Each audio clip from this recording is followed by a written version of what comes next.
When it comes to training our dogs, it's important that we use methods that support their physical and emotional well-being, strengthens our bond with them, and allows them to still express their natural dog behaviours rather than using dominance and punishment to shut them down, which are methods often used in the alpha dog training approach.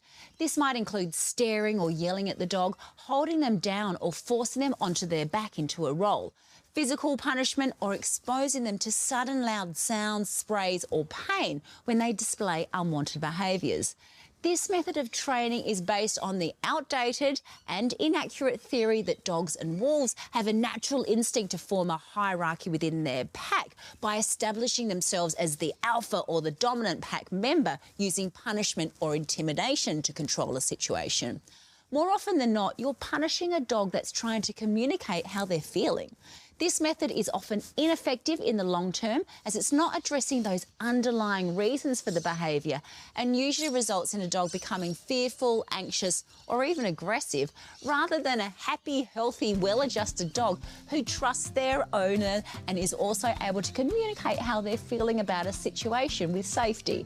Now, I am not saying that your dog doesn't need to learn that there is a consequence for a behaviour or action and that this may be good or bad. In fact, that's how dogs learn.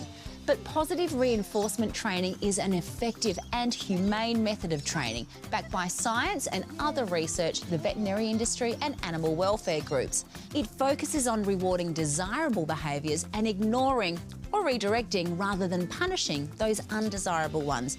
And by using a reward that motivates your dog the most, whether it be praise, treats or toys when they display a desired behaviour, it makes them more likely to repeat it, which is what we want.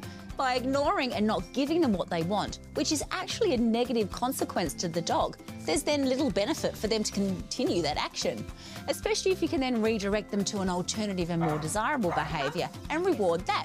So it reinforces a good consequence for doing the right thing.